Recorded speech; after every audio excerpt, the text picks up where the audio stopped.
पाटिल साहब कहीं जरा बताएंगे कि आज की जो प्रेस कॉन्फ्रेंस रखी गई है भिवंडी लोकसभा क्षेत्र में तो उसका शामिल जानकारी। मजलिस इत्तेहाद मुस्लिमीन एक रजिस्टर्ड पॉलिटिकल पार्टी है। हमारी पार्टी को स्टेट पार्टी का रिकग्निशन है तेलंगाना में, और हर पार्टी को अपना पॉलिटिकल एजेंडा आगे बढ़ाने का अधिकार होता है, भारत के संविधान ने दिया। भिवंडी से मजलिस का रिश्ता 2014 से हुआ। 2014 में हमने पहली बार विधानसभा में चुनाव में हिस्सा लिया था। भिवंडी में मजलिस को हमने अच्छा सपोर्ट महसूस किया। 2019 में हमारे एक उम्मीदवार खालिद गुड्डू साहब को तकरीबन 42-45 हजार वोट मिले। तो हमारे पास ये पॉइंट है कि क्यों ना हम भिवंडी के पार्लियामेंट्री इंतखाब में अपना उम्मीदवार उतारें। मैं प्रदेश का प्रभारी अध्यक्ष होने के नाते हमारे कौमी सदर ने मुझे जिम्मेदारी दी है कि मैं इस पार्लियामेंट्री कंस्टिट्यूंसी को घूम फिर कर मालूमात लेकर अपनी रिपोर्ट उनके पास दूं। इसीलिए मैं आपके भिवंडी शहर में आया। अभी थोड़ी देर में कल्याण वेस्ट में जाऊंगा, एक आध और चक्कर करूंगा, हमारे साथियों से गुफ्तगू करूंगा। हमारे साथ अमूल कांबळे साहब हैं, शादाब उस्मानी साहब हैं, हमारे रवीश भाई है, दूसरे तमाम साथी हैं, उनसे गुफ्तगू होंगी।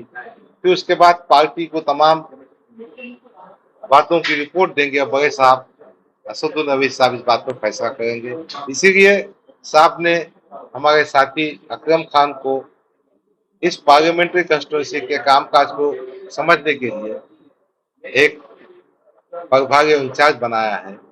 इसीलिए हम आपके बीच में आए। आपकी पार्टी ने लोकसभा इलेक्शन भिवंडी कॉन्स्टिट्यूंसी से लड़ने का मन बना लिया है या तो फिर अभी आप सर्वे करने के बाद में फिर उसको डिसाइड करेंगे? It will take some time. अभी मन बनाने की बात नहीं है। हमारे पास फैसला हमारे कायद बैरिस्टर असदुल नवीद साहब ने। उसके साथ साथ जो पद अधिकारी है, जो कार्यकर्ता है, उनका भी मनोबल होना चाहिए और जमीनी सतह पर जो सूरत हाल है उसको समझना होगा। यकीनन कुछ ना कुछ अच्छा फैसला होगा। और अगर आप लड़ते हैं लोकसभा इलेक्शन तो उसका चेहरा कौन होगा, मतलब कि कौन कैंडिडेट होगा? तो साफ आपने सोचा होगा ना। देखो भाई, एक बात ये होती है कि हम सबको दावत देते हैं कौन लड़ना चाहता है। अब जो लड़ना चाहता है, दो चार कैंडिडेट आखिर में शॉर्ट लिस्ट होते हैं। वो शॉर्ट लिस्ट होने के बाद बड़े साहब फाइनल करेंगे। फिलहाल वो भी प्रोसेस चल रहा है कि जो प्रोस्पेक्टिव कैंडिडेट्स मुमकिन जिनका इम्कान है वो कौन हो सकते हैं। जी, ये तो बहुत बड़ा इलेक्शन है ना। हमारी पार्टी छोटी है, हमारे पास बहुत ज्यादा कार्यकर्ता नहीं है। ताकतवर कार्यकर्ता सब दूसरी पार्टियों में है। तो कोशिश चल रही है, शॉर्ट लिस्ट करके साहब को बताया जाएगा, करेंगे इंशाल्लाह। कोई ना कोई मदद पैदा होगा, ताकतवर इंसान आएगा।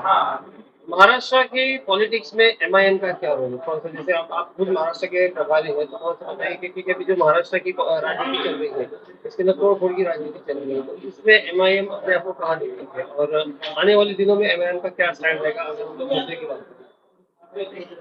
देखिए, हमारी पॉलिटिक्स तो इश्यू बेस्ड है। एक बात तो आपको मानना होगा कि हमारे 2 एमएलए हैं, मगर तोड़ फोड़ में उनका नाम नहीं आया। देखिए, महाविकास आघाड़ी के टाइम पर भी हम स्टेटस को में थे, जिसे आप तटस्थ कहते हैं। अभी दूसरी गवर्नमेंट बनी, हम स्टेटस को में थे। इसमें तो कहीं ना कहीं मेजोरिटी को फायदा होता है ना। नहीं, वो होगा, कुछ भी होगा।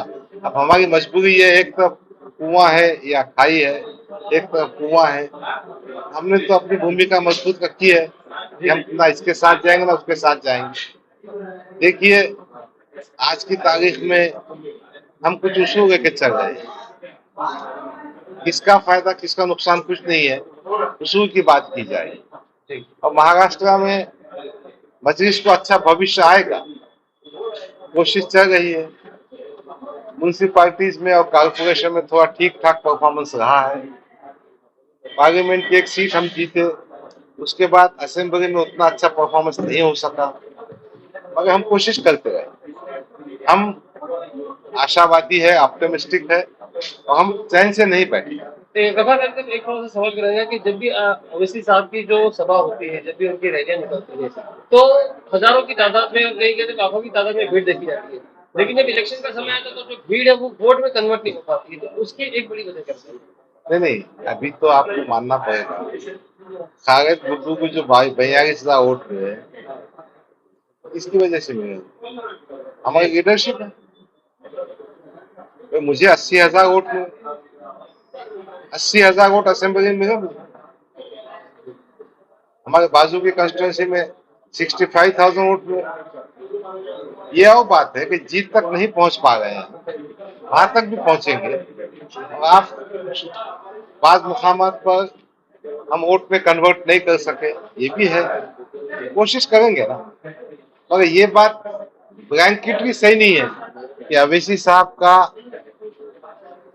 भाषण का जो जन समुदाय होता है वोट में होता कन्वर्ट होता है। देखिए ना, पार्लियामेंट के टाइम पे हमको 3,86,000 वोट में औरंगाबाद में, मैं अपनी कंस्टिट्यूंसी बात कर रहा हूँ, मुझे 80,000 वोट में, 80,000 वोट छोटा नहीं होता। ये भिवंडी में खालिद गुड्डू को 42,000 वोट में, हमारे नेता का करिश्मा है, ये पब्लिक उनको वोट देती है। ये और बात है कि जीत में कन्वर्ट होने में थोड़ा पीछे है, वो भी करेंगे इंशाल्लाह। ठीक।